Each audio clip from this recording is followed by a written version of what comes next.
box under the floorboard. The rain hadn't stopped for 4 days. 12-year-old Lucas sat on the edge of his creaky bed, staring at the chipped walls of his tiny room. His mother, Eunice, coughed in the other room, softly, but enough to remind him of the weight resting on his small shoulders. They lived in a rundown cottage near the docks, surviving on the few coins Inez made by mending fishing nets. Lucas had not gone to school for 3 months. Not because he didn't want to, but because his mother was too sick to work regularly, and someone had to bring food home. That someone was Lucas. His new job was cleaning boats at the harbor. He hated the smell of diesel and dead fish. But worse than that was the constant gnawing fear that he'd become one of those kids who everyone forgot about, disappearing into the cracks of poverty, unseen and unheard.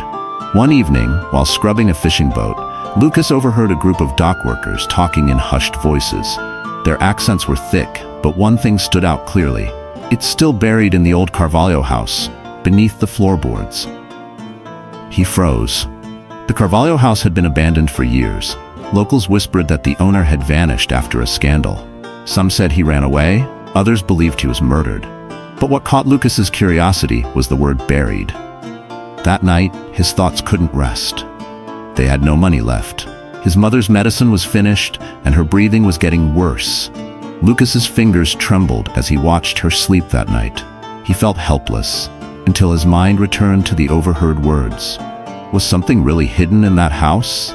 The next afternoon, Lucas made up his mind.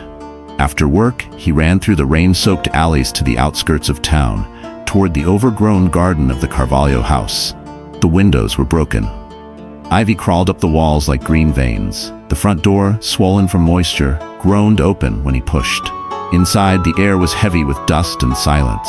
He tiptoed over splintered wood, creaking floorboards, and forgotten memories. It was like walking through a sleeping monster's ribs. Lucas found what looked like the old living room, a fireplace, a cracked portrait above it, half torn, and beneath the rug, a loose board. His heart pounded. He pried the board open with a rusted knife. Beneath it was a small metal box, cold, heavy. He lifted it out and held his breath. Click. The lid popped open. Inside were stacks of old bills, euros, wads of them. A letter sat on top, its ink faded. To whoever finds this, if you take it, use it wisely. I lost everything because I took what wasn't mine. Make it count. R. Carvalho. Lucas stuffed the money in his backpack and ran. The town looked different that night. Shadows stretched longer. Every glance felt like an accusation. He went straight home, breathless, heart racing, but he couldn't hide his excitement. With trembling hands, he showed his mother the cash. Her eyes widened. Lucas, where did you get this? I found it. I didn't steal it, but his mother wasn't convinced. Son, listen to me. Nothing found like this comes without a price. The next morning, they used a fraction of the money to buy medicine and groceries.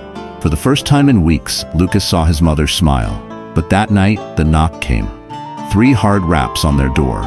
2 men in leather jackets stood outside, one short and angry looking, the other tall with a cold stare. You took something from our house, the tall man said. Lucas shook his head, panicking. I didn't know it was yours. It wasn't yours either. They pushed past him, searched the house, found the money hidden in a cereal box under the sink. They didn't take all of it, just enough to make a threat. If you say a word, we'll come back for more. They left Lucas trembling, ashamed, and broken. His mother sat quietly beside him. We're not thieves, Lucas. We survive, yes, but not by fear. Lucas cried that night, not because he was afraid, but because he realized he'd been careless. He had put his mother in danger. The next day, Lucas did something brave. He went to the police station. At first, the officer dismissed his story. A hidden box? Money? Old house? But Lucas pulled out the letter. The signature, R. Carvalho, made the officer pause. Wait here. An hour later, a detective came out. Son, do you know what you've just uncovered? Turns out the 2 men who visited him were under investigation for laundering stolen funds hidden by Raul Carvalho, the former owner of the house. Carvalho had been involved in a massive financial fraud but had vanished before facing trial. The house had been under quiet surveillance for years, but no one had found the box. You just gave us the missing piece, the detective said. Lucas gave them what was left of the money and described the men who visited. Police arrested them that night. A week later, a government official came to their door. He said Lucas's honesty had helped break open a dormant case. And though they couldn't give him back the money, they could do something better. Lucas was enrolled in a scholarship program. His mother was offered treatment assistance from a charity tied to the Justice Department. And their home was repaired by volunteers who admired what Lucas had done. One afternoon, as Lucas walked past the now sealed Carvalho house, he felt something different. Not pride, not guilt, purpose. He had faced a moment of darkness and made the right choice. And the light it brought didn't just change his life, it saved it. Morals of the story.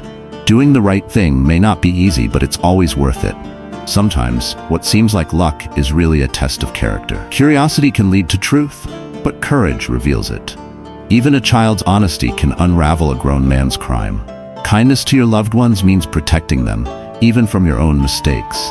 Integrity isn't inherited, it's chosen, again and again. If the story touched your heart, don't forget to like, share, and subscribe. There's more in the vault, and every sketch tells a deeper story.